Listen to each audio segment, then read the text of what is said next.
Roxy is a nerd here, ready to talk about an important cosplayer topic we all need to be discussing right now. So in light of recent events, I kind of wanted to rush and get this out there, even though I'm getting ready for my first anime. Yay! 5 gold stars if you can guess what I am going to be cosplaying. If you didn't hear what happened, a little summary is that at Phoenix Comicon, somebody entered with 4 loaded guns, a can of pepper spray, a combat knife, and throwing stars. So upon hearing about it on Thursday, my thoughts were that it's probably someone who thought it'd be really cool to have an authentic cosplay. Notice me, senpai! Please notice me! But apparently he was apprehended because he was messaging and posting on Facebook that he was going to shoot and kill cops. Nobody was hurt, nobody was injured. It's still important to consider why this happened and what we can do to stop this from happening in the future. Hearing this happened at Phoenix Comicon doesn't really surprise me. It's one of the first cons I went to, and I pretty much go every year, except for this year, fortunately.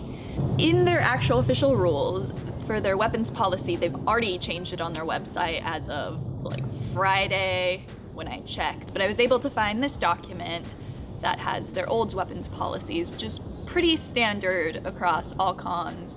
And the rules are you cannot enter the convention unless you have your weapon peace bonded. So that it has been checked, it is a safe weapon that follows all of the rules and standards and protocols.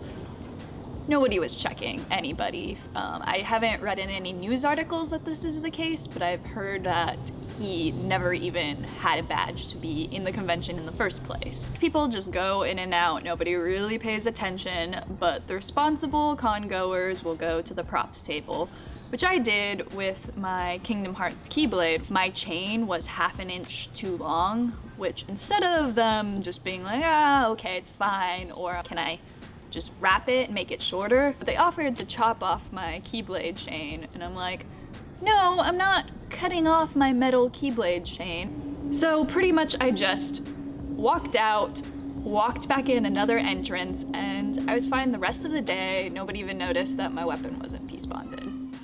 This situation never should have happened in the first place if they followed their own rules and regulations. It is really unfair to cosplayers who've been spending months of their time preparing these prop weapons that pretty much make up their cosplay. All of the weapon making panels, any people who were coming to the con from other states and out of town to perform, even vendors selling weapons are all going to be hugely impacted by this.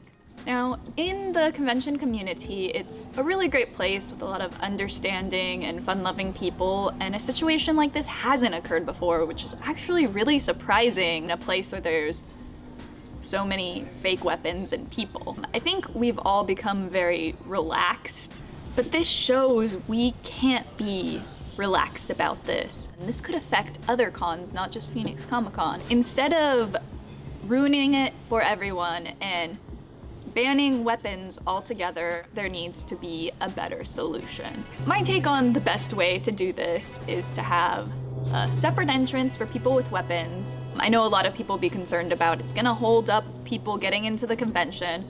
Well, if people want to bring their weapons in, they have to go through one of the separate entrances. There needs to be a peace bond check for every person going in. That can guarantee everyone's safety, and it shouldn't hold up the lines for everyone else. Ultimately, a big con that's making a lot of money off of people should be able to organize things and get your shit together. Fortunately, Fanime was still letting people bring in props and was actually really relaxed in letting cosplayers hang out in the main hall without badges. Unfortunately, in light of the Phoenix Comicon issues, they should be enforcing more security and peace bonding. If someone had actually been shot, this could have ruined the whole prop situation. And even though cons are an amazing environment with amazing people, you never know who is going to take advantage of the situation. So this enforcement needs to be in place so that we can keep bringing our awesome, amazing, realistic props and weapons, and so that nobody will get hurt. So I'm super excited if you made it through this video. If there's anybody who's volunteered or worked with Phoenix Comicon or other cons, I'd love to hear your perspective and insight on this. And be sure to like and sub or all those things if you want me to actually start making more videos. Okay, I'm gonna go get all cosplayed up. Bye, guys!